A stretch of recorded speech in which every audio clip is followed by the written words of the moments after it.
and welcome to Fraggle Talk Classic, the unofficial Fraggle Rock podcast brought to you by toughpigs.com. My name is Beth, and I am rewatching for the millionth time. My name is Julia, and I'm rewatching for the first time in 10 years. My name is Adam, and I'm actually, in honor of Doc and Betty, watching this for the first time ever. All right. And today we are talking about, which episode is it? Episode 7. Episode 6. Home is where the trash is. I have 7 written down. Oh, are we doing 6? Are we doing tomorrow? Home is where the trash is. 307. We are. Home is where the trash is 306. From Apple. Remember, Apple but we're got doing it wrong, Home is where guys. the trash is, right? Remember, the order is wrong. Okay, but the name of the episode. The name of the episode is Home is where the trash is. Home is where the trash is. Okay, I had a moment where I was like, are we doing... Okay, let me... Did I watch the wrong episode? The numbers. The numbers lie. Oh my You can't trust them. It's like a damn statistics. The government's getting into your computer, telling you the wrong order. You just gotta listen to your heart and also the words in the title, which are Home is where the trash is. Which originally aired on February 11th, 1985, written by Sujith Varghese and directed by George Bloomfield. I liked this episode a lot. Yeah. I thought it was... I appreciated that, like, this wasn't like a big lesson episode. This was very much more like a character episode. Mm-hmm. And, there were some lessons along and some really interesting representation, but, like, I love the little rat dudes. I love a little rat dude. It's so great when we get to see more of them. And correct me if I'm wrong, is this the first Philo and Gunge centered episode that we've had, right? This is, yes. I'm pretty certain, yeah. 100%. We have seen them go into Fraggle Rock, I think one time before, for maybe a Marjory episode? Yeah, that was when Marjory got moved and they needed to recruit some Fraggles to help them. Yeah, although it was interesting learning that they, potentially are from Fraggle Rock. They don't ever seem to figure out where they are originally from, so who knows, actually. But, it was really cool getting to see more of them and, getting to hear... It's Dave and Richard playing the characters, right? Yeah. Getting to bounce off of one another.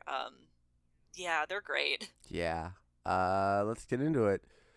We start off with Doc. Doc answers the phone and says, "Oh, hello, Betty." "Oh, I'm sorry. Oh, hello, Miss Ardath." And it's like, "Oh, Doc. Oh, buddy." But Sprocket just kind of teases him for his crush. Mm-hmm. It's super cute.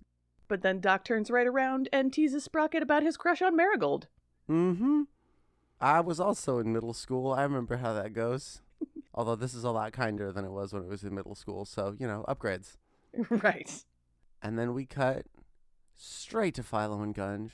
And Philo has a little rat hammock. It's so cute. This guy, he got himself a little rat hammock.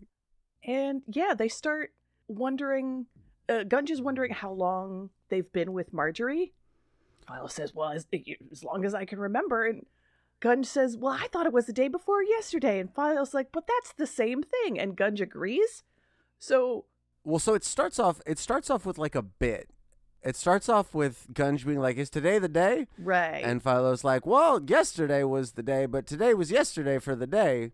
And they just sort of, it's vaguely Who's on First-esque. Mm-hmm. But there's some... I was gonna say, yeah. Yeah, but it's... Yeah, there's like a weird, like, kind of vaudevillian rapport between them, like, almost this entire episode. Yeah. Like, just kind of the quick back and forth nature between them, which I definitely felt in the song that they'll sing in a little bit, which we can get into later. But yeah, they just don't seem to...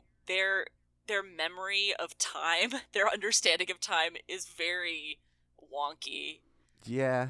Which makes sense.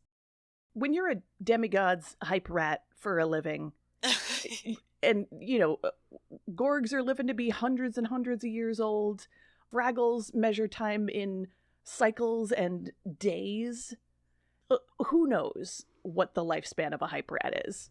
Precisely. But so Gunge wants to go home, and Marjory is trying to get them to not leave, and she's trying to get them to stay. And it's interesting because they kind of leave it up to interpretation for this first beat as to whether she's doing it because she genuinely worries about them or because she just doesn't want them to leave and doesn't want to be lonely. Mm-hmm. And I mean, it turns out it's both. But she warns them about these horrible monsters, and we get a name drop. Yeah. Wander McMooch. That guy. And so they're like, well, that sounds really scary. And she's like, yeah, boys, come on. You wouldn't last a day without me. And there's this great little back and forth where they go, well, when you put it like that, there's nothing left to do but pack. And they go pack and they strike out on their own trying to go home. With their tiny little bindles. Yeah, they've got little bindles. A lot of cute miniature things that Philo and Gunge are either wearing in this episode or, holding, sitting on. And it becomes very quickly apparent that they don't know where they're going. They actually say it when they're talking. Marjory asks them where their home is, and they give 2 different descriptions. Mm-hmm. And then they make it to a cave, and they each think it's a different direction, and then they bonk into each other, and then they each think it's a different direction, but also different from the previous one. And then there's this really cute moment where they're arguing, and they each go a different way, and then they both stop, and they run back, and they hug each other. And it's just like, oh, buddy. Yeah. Oh, guy. Friend. There's also a really good moment where they try to hitchhike with the doozers. They Yeah. put out their little thumbs, but the doozers don't pick them up. Mm-hmm. Very on brand. Just gotta work. And then they have a little song. Well, so first they try moving into Oh, right, there's more stuff. Red and Moki's room. Yeah, because they run into them and they ask where home is very vaguely. And so Moki and Red are like, oh, it's, that way and to the left. And then after Philo and Gunge take off, they're like, that's so weird. Why do they want to know where we live? Because home means different things to different people, obviously. Yeah. And then they kind of start, setting up in Moki and Red's room, and that's where the song happens. It is also worth noting, and I have a note I really want to shine for this song because I think there's a really subtle detail that they did fantastically. But the first thing they do is make a trash heap.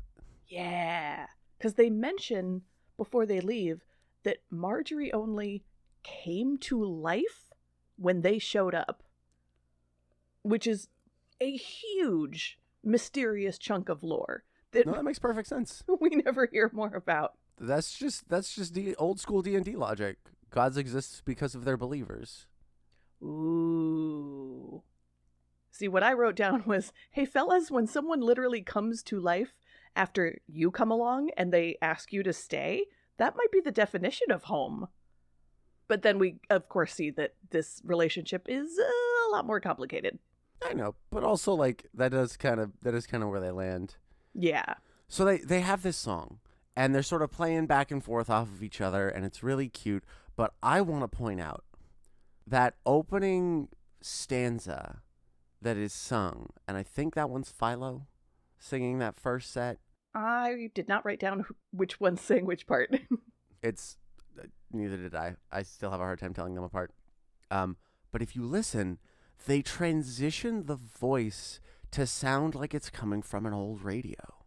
Whoa. You can hear, I backed up and I listened, in that first stanza, you can hear the highs get lowered and the warmth of the middle tones get raised. And so you get that sort of old radio time sound. Ah. Which hits perfectly with that vaudeville note that Julia was mentioning earlier. Yeah. The sound of it, the kind of patter between the two of them, and one of them will be singing, the other one will be doing the asides. I noted vaudeville or just old school Broadway show tune. It just has that feel to it. Yeah, it's fun. The chorus reminds me a lot of is it the Simon and Garfunkel song or just Paul Simon? Home? Yeah. It's a Simon and Garfunkel song. Yeah, that's what I thought. Isn't that the Talking Heads? We're thinking of different songs. I think this must be 2 different songs. I'm thinking they've got the song, it's called Home, and it's, where home, where my thoughts are escaping home. Where my love lies waiting silently for me, where my music's playing. You don't know that song? No. Wild. That must be Simon and Garfunkel then, because my mom and I listened to a bunch of Paul Simon when I was a kid. It's definitely Simon and Garfunkel, because I grew up with a best of Simon and Garfunkel album as a kid, and my parents would play it all the time. Yeah. Gotcha. It's one of the best songs to play when you're on a road trip on your way home. Hell yeah. You're yes, I can't wait. Well, you should also listen to Home by the Talking Heads if you haven't. Great. There's a couple of really good covers of it. It's one of those that's like, this is an 80s song and was made with an 80s genre, but sometimes people, they gave it the Gary Jules Mad World treatment where they were like, what if we just kind of slowed this down and let it breathe, and then it slaps. Ooh.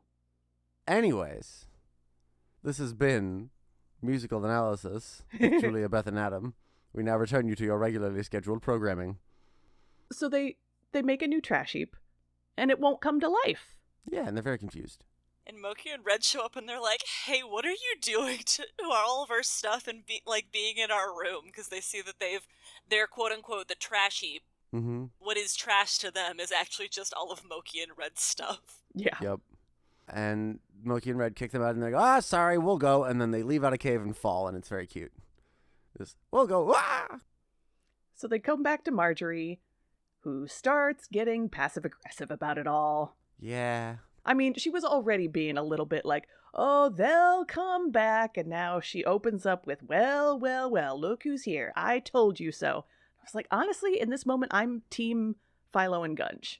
Yeah, Marjory, you look, for semi-omniscient compost deity, you might want to process your insecurities. Yeah. Like, I get that she's, like, physically stuck there and cannot leave the way they can. But also, like, ain't nothing wrong with saying, hey, I like it when you're around, you know? Yeah. It's a lot more powerful than, I told you so. Mm-hmm. Yeah, that, when has saying that ever worked out for anyone? I prefer to leave it unsaid, but just, like, have one little moment where I'm clearly suppressing a smug look. Mm-hmm. Anyways. So they decide, okay, we're going to stay for the night. And she's like, what? You mean you're going to leave me again tomorrow? Then no, you're not staying. I'm kicking you out. You think you can take care of yourselves? Go take care of yourselves. You obviously don't need me anymore. I'm like, oh boy. Okay, here we go. Are you pushing people away so you can feel in control so that you push them away before they left? Oh, Marjory. But also, like, who does a demigod go to for therapy? Especially when she's the one that people go to for advice and wisdom. Yeah. Marjory doesn't have anyone then to turn to for advice and wisdom. She, exactly. Herself, but you can't always be the one to help yourself in these situations. You sometimes need an outside source. Yeah. But yeah, she tells them she never wants to see their rodentish faces again, and they take off. And then, we cut back to Doc and Sprocket. And we find out that the sanitation workers are on strike. And he's bringing the garbage from the bed and breakfast into his house. And I want to know, why doesn't he just put it, like, behind his house? Like, I understand... Animals. I guess so. Like, possums. Get, like, some bins. Raccoons. Coyotes. Okay. This is fair. But also... I couldn't fathom, especially because they make a big deal of it smelling so bad. I was like, why would you bring it inside then? Well, because then you get to be a hero to your crush. Ah. And, maybe you're a sort of isolated neurodivergent fellow, and this is the first crush you've had in a while, and you kind of want to make it work out and seem impressive, and then you don't really think that far ahead. Yeah, I guess that's fair, actually. Like, I definitely... in a moment of panic have acted like a way that does solve the problem, and then later I look back and I'm like, I could have done it another way that also was easier on myself. I'll see, I've also just definitely done the stupidest stuff to try to impress somebody that I had a crush on. Sure, who hasn't? Yep. There's a great little scene where Philo and Gunge run into Wembley, and before that we just get like a whole bunch of cave critters. Yeah, creepy bug puppets. Yeah. There's a goopy looking barnacle thing with big eyeball spikes, and there's a cool looking bug and another barnacle thing, and I'm pretty sure they're using this as a moment to have Philo and Gunge feel really like, but then Wembley to the rescue. Well, yay, Wembley. When Wembley is coming, they also first show his shadow to be like, oh no, what monster is coming? Except the shadow is so clearly Wembley. I was like, oh, it's going to be our friend Wembley. It's not going to be scary at all. But it was like a cool effect to like cast the shadow of the puppet onto the wall for like the, looming effect. And then they have this really funny, adorable moment where Wembley comes up, the two rats scream, Wembley screams, and then all three of them faint. And they do, I really appreciate the way they do this. They just cut to the cave, and Philo and Gunge are sleeping, and Wembley is like trying to sort of backtrack after having been walked all over and letting them sleep in his bed. Yeah, we know Wembley well enough that we don't need to see the scene of them being like, hey, can we come, like, where's your home for you? And him just taking them and probably them being like, oh yeah, you guys can definitely sleep in this bed, only for him to realize he's then given his best friend's bed away. Mm-hmm. Like, we know Wembley well enough that we don't need all of that. We can jump straight to the moment where he's realizing he made the mistake. Exactly. Also, they have little rat PJs. They do. Love it. It's very sweet. And they are not good house guests. No. They, like, try to fall asleep, and then they wake up Gobo and make him tell them a story, because they can't fall asleep without a story. And we get the Traveling Matt segment, which was kind of funny, but it was just kind of funny. Yeah. I mean, I liked that it starts with him saying, I was spending the night at a charming round wire hotel, and he's just sleeping in the trash. Yes. And then he just gets put in a garbage truck and taken to a dump. Yeah, he's like, yes, this was not, the staff were very rude. I was like, yeah, I get that. And he's like, the silly creatures have a version of a trash heap, only instead of wisdom, it has seagulls. It's and pretty like, good. I don't know if you've ever been to the dump, but man, there's so many seagulls. Good God. Yeah. But this is when we cut back to Marjory, and this is when I start getting a little worried. Yeah. Because, like, she starts fading. She starts getting smaller. Mm-hmm. She says that my boys are in danger. I can feel it. Woe, all is woe. So she knows something bad is happening. Not just to them, but also to her. The danger line is a little bit later. This is the one where she just kind of sinks in on herself and does the weepy thing. Yeah, I think she references feeling weak in this one. Yeah. Oh, yeah, that was the part. She says, oh, boys, you've been feeling sad all night. I can feel it in my bones. Mm-hmm. And first, we're not going to talk about the idea of Marjory having bones. We're to skip right past that. Yeah. What? Cannot think about that too long. I mean, Whoa, whoa, whoa, whoa, whoa, whoa. She's a compost bin. There's chicken bones and beef bones and pork bones in there. Wait, hang on. We have not heard of the Gorgs or the Fraggles eating anything other than a vegetarian diet.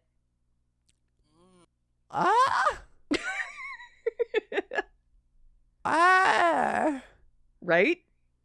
Huh. Revolutionize Fraggle culture with Borgor. What would Fraggles or Gorgs make burgers out of? If they were going to make Well, my first thought is Doc, and that's not great, so we can move on from there. Oh, no. Honestly, actually, cave bugs. Sure. Oh? Probably rich in protein. Yeah. Yep. Something like 20-something% of world cultures have bugs as an important part of their diet because protein. Yep. Grasshopper flower. Those cave bugs are big. Those cave bugs are big, and bugs also don't have bones. Yeah. I'm thinking, if Marjory has bones, I'm imagining, like, junk getting thrown out and then used as sort of like her internal structure, which, if you haven't read Someone You Can Build a Nest In... I need to read that. It's so many people so say good. I should read it. Yeah. Well, so then we get to see them in the middle of nowhere. Oh, right. It's cold, and they're clearly outside because you can see the sky, and they're just, like, on this, like, forlorn little patch of lonely grass, and they're shivering, and... There's even, like, a little tumbleweed puppet tumbling by. Mm-hmm. It's like, where are we? We're in the middle of nowhere! Yeah, I thought it looked familiar. Well, they make a little trash heap, and they think it's coming alive.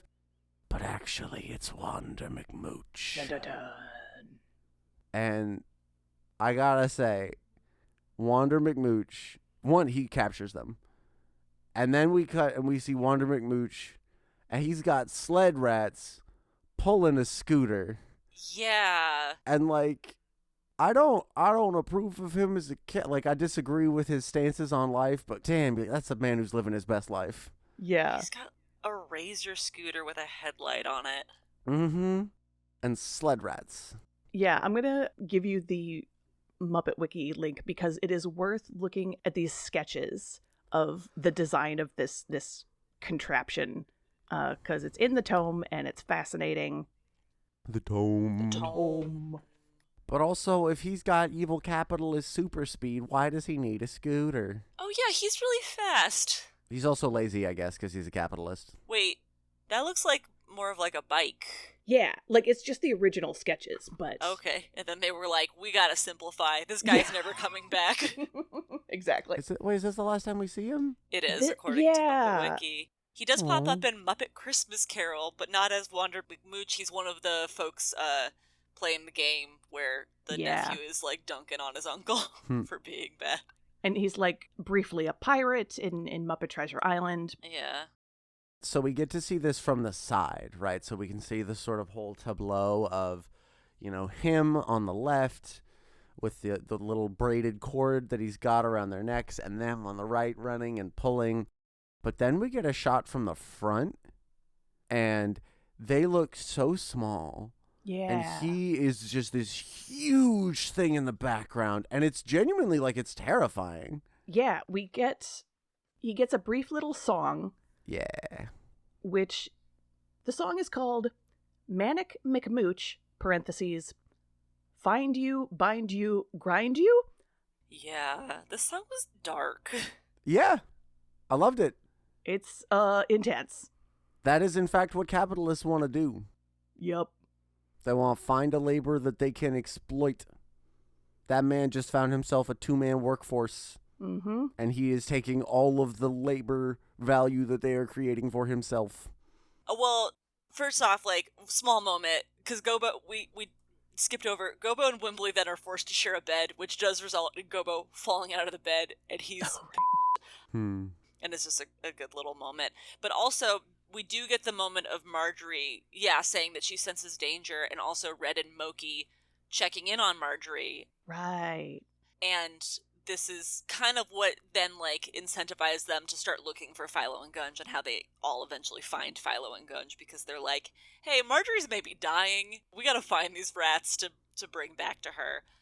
So we have that. And then also, we do go back to Doc and Sprocket, where I believe at this point their house is maybe covered, or their workshop's covered in trash. Just absolutely full of trash, Yeah, which Philo and Gunge come out really quickly because they think it smells really good. And then Sprocket barking at them, I think, is the reason. They then run out and then tumble and end up in a weird void that's like a swamp, but there's a moon, and I have so many questions about what dimension they're in. They're just outside.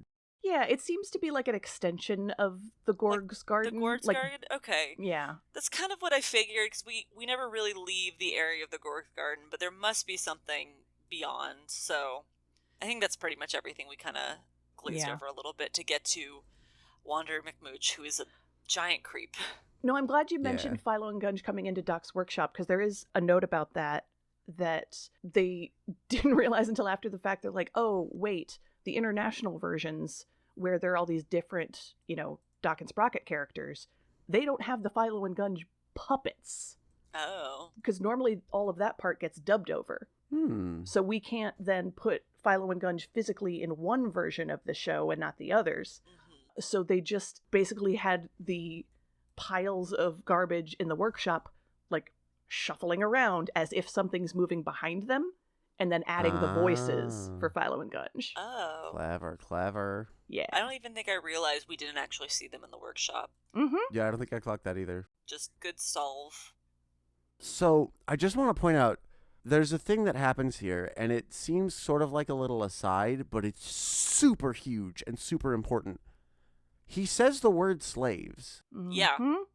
Which I'm trying to remember the last time I heard a kid's show say the word slaves, not as just like some kind of exasperated joke in poor taste. Episode 102, Wembley and the Gorgs.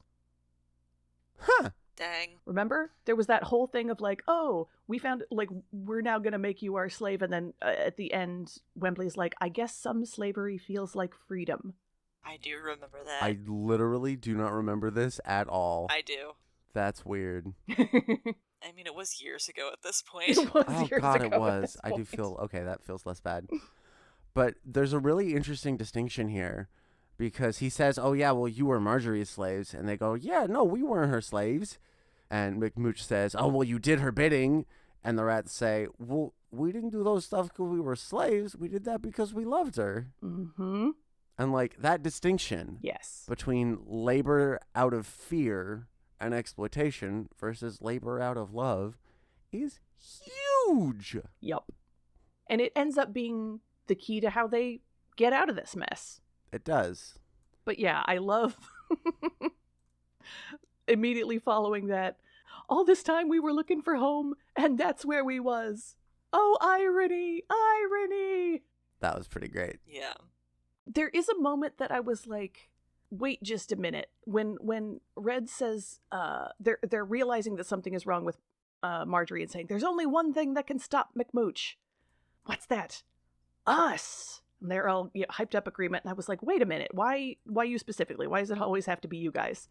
And then we learned that, like, okay, maybe not necessarily the Fraggle 5, but Fraggles are going to be a key part of it. Well, I forgot that he's afraid of Fraggles, which was Mhm. established hates in them. the previous episode he was in, which the previous episode he was in, was that the one where it was definitely a junior episode. Yeah, he bought the house. Yeah, that was Junior Sells the Farm. Yeah. What was were Fraggles in that episode? Like, were Yeah, that all was of them? a Moki and Red episode. Okay. It was just the two of them trying to help out Junior. You know, because there's a moment in this episode where Marjory is like surrounded by the Fraggle Five, and she's like, my old nemesis, Wander McMooch, and they all react like they're so well aware of this guy. Mm-hmm. But I feel like in the previous episode, that was like maybe, I couldn't remember which Fraggles were there, but I was like, I feel like that was their introduction to him. Do they all just know who he is now? They've just... I mean, they talk. They, Yeah. That's true. If I came share home things with after each having other. that adventure, I'd be like, you guys are never going to believe. Gotta hear about this. We met someone who's actually bad. Yeah. Not like Gorg's bad, but like bad. Just a bad creature. Because, there's the great moment when she mentions him, and then they all just immediately are like, Wander McMooch, that guy. Like, Moki puts her hands on her hips, and people, like, they're all just like, ugh, we hate this guy. We all can agree he's not good. And Marjory even refers to him as an old nemesis of mine. Mm-hmm. And I think in the previous episode, either there was a similar line or Wander McMooch said the same about Marjory. Like, there's old beef there. If memory serves, he specifically tries to, I don't think he names her as a trash heap, but he says, I'm going to get rid of that nasty pile of trash. Like, he specifically says that one of the things he's going to do with the farm is get rid of that pile of trash. Yeah. Which is the trash heap. I'm really bummed that this is the last time that we see him, just because, especially this episode, it feels like they build up, the lore with Marjory, but also a potential, like, relationship they could have, like, come back to for the two of them. And because if she's been around for ages and ages, that means he probably has been as well. Right. And I would have liked more of that. I mean, you're not supposed to like him. I don't like him as a character. But bringing him back, like, once or twice every season would have been really interesting. Oh, yeah. Yeah. That would have been phenomenal. So I found the tome quote. The tome. The tome. Although McMooch was a fun addition, Larry Merkin was never comfortable with the character. The episode was really well done, and I'm happy we did it, he says. However, I just thought that McMooch didn't seem right in this world. The character really had no redeeming values. We didn't know anything about him, he just served as an antagonist and a bad guy. After Home is Where the Trash Is, the creative team decided not to use McMooch again. They also ruled against the use of traditional, one-dimensional villain characters, believing that it was antithetical to the mission of Fraggle Rock. Well, so here's where I am going to have to disagree. Because, you'd watch something as a kid and there'd be like, I'm the evil Dr. Blorfenschmork, and I'm going to take all the money from these starving orphans so I can build a gold toilet. And then the 5 people would use the power of friendship to stop him, and it would save the day. And it turns out his name isn't Blorfenschmork, it's Elon Musk, and he's doing that. Yeah. And the only way to do it is to use the power of friendship, aka unions, and actually stop him. Yeah, I agree. It feels like we've kind of gone into this era of like, especially recently, where it's like we have villains and then we're like, but we gotta find their tragic backstory and the reasons that they're this way. And that's, for the right stories, I think that's applicable. But we are also currently, right now, living in a time where people are just bad. And I think even back then, people sometimes are just bad. And I understand wanting to add more depth to all the characters in the show, which is why I was like, just like once a season, like having this guy show up to just remind, the kids who are watching the show, sometimes people just suck and Yep. they don't have redeeming qualities. You want to give people the benefit of the doubt. You want to give folks second chances, but occasionally you meet someone and you're like, yeah, there's nothing to be redeemed. You just take and take and take advantage of people. Mm-hmm. And it is a lesson that can be learned. So it's a lesson that should be taught. 100%.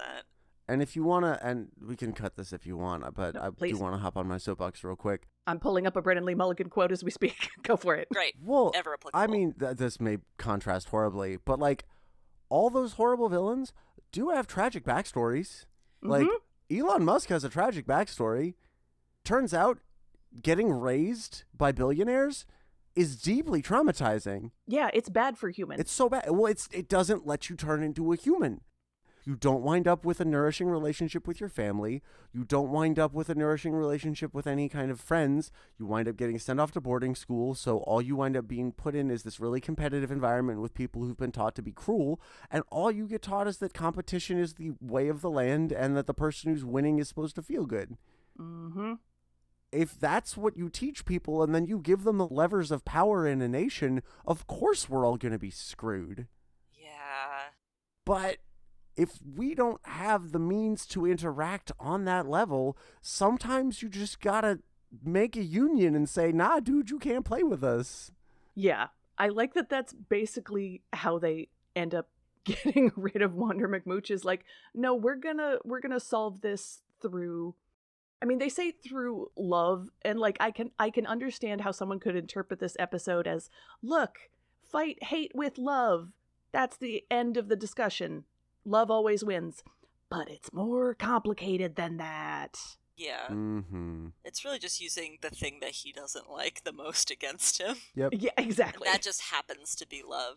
Yeah, like thinking about this episode, like this part currently maybe hits a bit close to home because the poetry community here in Portland has been dealing with like somebody who for a long time like just kind of disrespected boundaries and took advantage of people's kindness, and in response to finally being called out has like been trying to like paint us as very toxic people when that's not actually the case. And so like, yeah, I understand wanting to give people leeway and grace, but after a certain amount of time it's not worth it if someone's actually gonna just keep taking advantage of you. Anyway, this is a small side rant. This has been my summer. Anyway, Wander McMooch is a creep.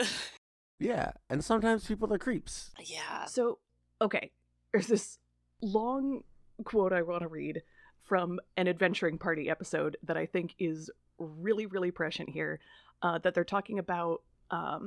He says there's a very binary view in like genre fiction people tend to take of people where they go, is this character redeemable or not?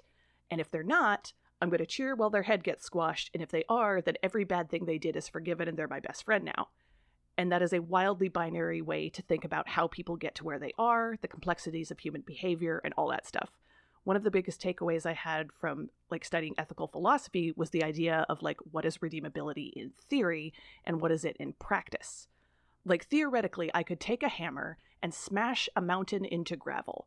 Like I'm going to be alive for another 70 years. I find a small mountain made of weak stone and I have a hammer, so I'll just break it apart with the hammer. Theoretically, you could smash that mountain apart with a hammer. Is that gonna happen? Is that gonna happen? In any case, my point around the conversation about the redeemability of characters is certain things can be theoretically true, but still never gonna happen. Like when you're thinking about human beings, like does every human being have the capacity to change? Sure. Are they going to? Do you know how to change them? Could you go up to the bad man and say the perfect thing to make the man not bad anymore? It's theoretically possible to say something that changes someone's mind. Does that mean that someone's actually going to say it and it's going to happen? Mm-hmm. Is it going to happen in 5 minutes, or is it going to take 5 years or 50?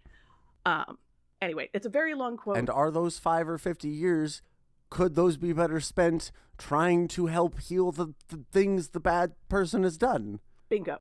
And when someone does end up saying the thing that changes the bad man's mind, who is it that says the thing?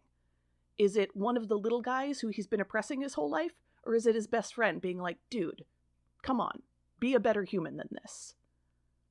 I would say that there is a very good example in, without spoilers, a good example in Arcane of if someone's misusing their power, who is the most likely to get through to them? You could be talking about a couple of people there. Right, yeah, I could be talking about a couple of different people in Arcane. That's a good point. Yeah, just in general, this idea of like, you're much more likely to get through to like the people who are close to you, who are like going a little bit too far, and like that's more likely to lead to positive change than an individual who's oppressed by the system being like, we're going to fight the system with love. No, Philo and Gunge can get out of this because they had the Fraggles there to help. They formed a union. I mean, continuing the talk about redemption, and I'm aware that we are digging this rabbit hole even deeper, but That's what we're here to do. I do want to be completely on brand and bring in Adventure Time. Yes. Adventure Time has two of my favorite, several different really amazing redemption arcs, including one of the ones that I think is incredibly well done. Maybe one of my favorite in terms of just character redemption arcs. But the important thing about Adventure Time is all of the redemptions that these characters go through start with them losing their power to hurt people. They get that power taken away. And that new context that they are living in changes them. Yeah. One of the other great examples being Zuko in Avatar: The Last Airbender. Yeah. Just one of the best examples of a long and very important character arc. Also starts with him completely losing the power that he has to hurt people. Exactly. He starts that series with not a lot of resources, but some state-funded resources. Mm-hmm. And then that all gets taken away, and he has to just walk among the people that he's hurt. Yeah. Yeah. I do wonder if Wander McMooch had a chance to stick around longer, what that journey could have looked like. Like, is he going to turn into like more of a symbol for capitalism? Or are we going to see him like start a factory or something where he's forcing Fraggles to work? Or, you know, at what point is he a character with a backstory and you know, someone could hypothetically be capable of getting through to him? And at what point is he a symbol of like, nah, sometimes the bad guy is just gonna bad guy and you gotta do what you gotta do? I mean, so I think that'd be a lot harder to do with the in-world Fraggle Rock universe, because you can't really disempower him. Right? Because his power doesn't come from having a bunch of resources. At this point, his power just comes from being willing to do messed up stuff. Oh, yeah, that's a really good point. And that's not like a physical thing you can take away. And when someone who's willing to do messed up stuff is just wandering around in the world. So the character this is like making me think of also, kind of from Fraggle Rock, is a little bit of Marlin, who we've gotten twice now.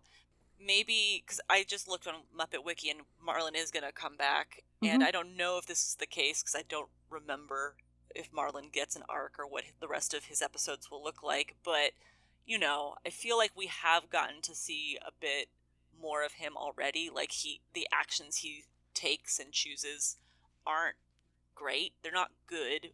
Like, I remember the first time we had him in an episode, I was like, I don't like Marlin. Marlin's creepy as heck. But also with a character like that, there maybe feels like there's a bit more nuance and complexity for them to dive into, as opposed to Wander McMooch being like, I'm just bad. Can someone get through to me?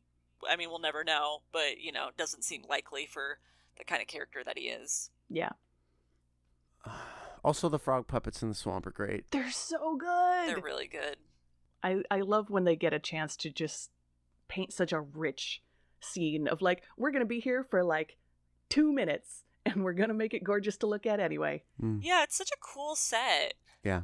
It's just a big old like swamp bog. Yeah, they've got these frog puppets that like some of them make these big jumps and some of them have like the bulging throat thing that frogs do. I'm like curious if these frog puppets were used before or since, because they're very cute and froggy. Do the Fraggles know where Wander McMooch lives? Because they find him so fast. That's a great question. Oh, Marjory says they go back to Marjory. There's a scene, and they go, "We looked all over and we can't find her." And she goes, "Oh, I know where they are." Oh. She tells them. Great. Right. Yeah. Okay. I that forgot makes about that part. a lot of sense. Same. Yeah, and they like kind of ambush or just like pop up, and we know that Wander McMooch is afraid of Fraggles. But then he basically, like, he grabs Philo and Gunge and he's like, I'm going to jump in the water, basically threatening to drown them because they say, we can't swim, which is, again, pretty dark. And then they start kissing him. Because the power of love is the biggest weapon against Wander McMooch. I mean, is this the power of love or is this the power of benevolent sexual harassment? Oh, no. Oh dear. Oh, yeah. Isn't it though? I mean, they're not. Yeah, they're not actually loving him. Like they even say, like, if we can't love Marjory, then we're gonna love you. Like, they could have used their words. Now that I'm thinking about it, they could have just started heaping compliments on him. They'd be like, "We love you so much, Wander McMooch. You're so great. You're so all powerful." And that could have. Although I don't know if maybe that would have fed into his ego, and it needed to be a physical act. But we never... Do we see Philo and Gunge kiss Marjory? Maybe. I mean, maybe when they get back? I don't remember. Maybe she's kissing them. That... I don't know. I think she hugs them. Maybe that. Yeah. Anyways, they do return, and there's a really sweet reunion moment. And then, just sort of casually, Marjory says, "Once you left, I began to die." Yeah. Just... and they just move right past it like that's not horrifying. Yeah, I tried to find a relationship expert who is also a Muppet fan for this episode to try and talk about, like, okay, where exactly are the lines between, like, okay, because this show is all about interdependence. But now we're getting into the gray areas of, like, interdependence versus codependence versus independence. Like, relationships are complicated. I mean, in the end, they consent to, like, just being a codependent throuple, basically. They're all like, yeah, this works for us, because otherwise we don't know where we're going, and you'll die, and we're all happy with this situation. Yup. So, as long as no one's getting hurt, cool. And then Philo and Gunge are in their little PJs again. Very, very good. We go back to Doc and Sprocket one last time. There's so much garbage in their workshop. So much trash. Also, Doc has been wearing a gas mask, and Sprocket has this, like, filter, like, just over his nose for the previous scene in this one. And they learn that the strike might be going on for another week. Yeah. It's been one day, right? Like, I know, obviously, like, a bed and breakfast, anything like a motel or hotel, like, there's going to be a lot of trash, but for a bed and breakfast, there's probably, 8 rooms, and it's so much trash for one day. At the beginning of the episode, he says that this is their first holiday weekend. Oh, right. So maybe it's just packed. I guess we don't know how big the bed and breakfast is.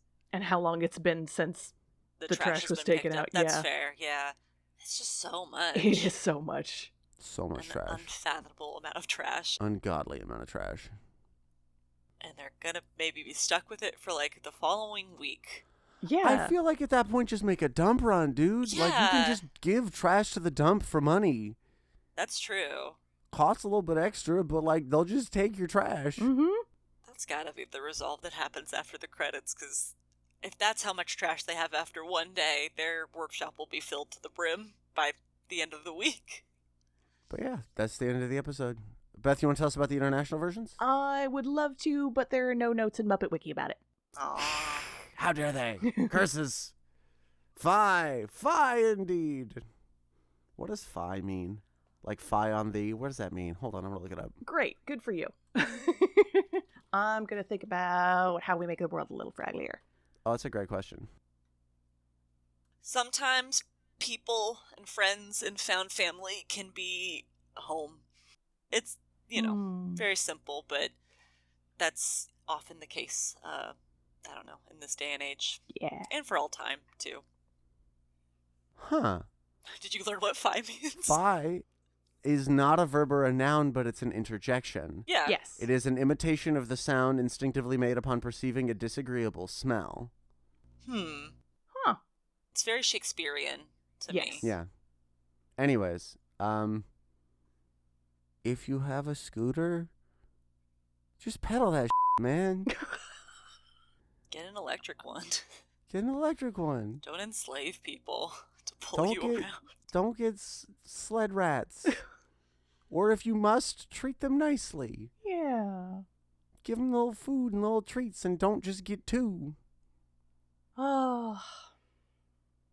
It's okay if the concept of home is a little unclear and a little fuzzy.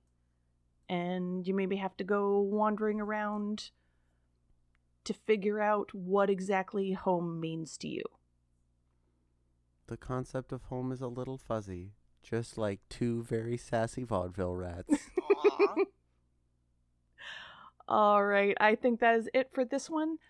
You can find me at Beth Anna Cook on social media. That's Anna with 2 N's. Occasionally writing stuff for Tough Pigs. And you can find me at Geek Girl Grown Up, also occasionally writing for Tough Pigs, and at juliagaskell.com for some good old-fashioned poetry. You can find me trying to animate a pile of trash with the power of my belief. And please don't tell the Denny's manager that I'm here. He will kick me out. All right, that is it for this one. Reminder to check out toughpigs.com. Give us a good review on your podcatcher of choice, and we will see you next time.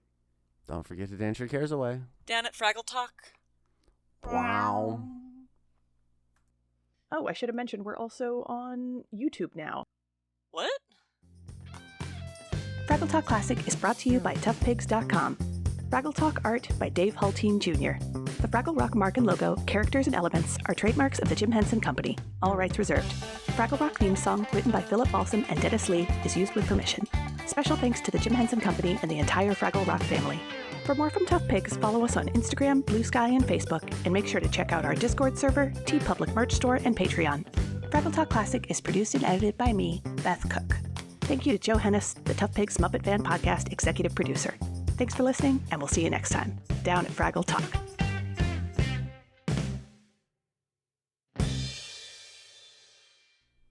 Recording. Great. Alrighty. Notes, where'd you go? Open a fridge, I played a tape I couldn't hear, wondering why did you go? I don't know that so one. many lines.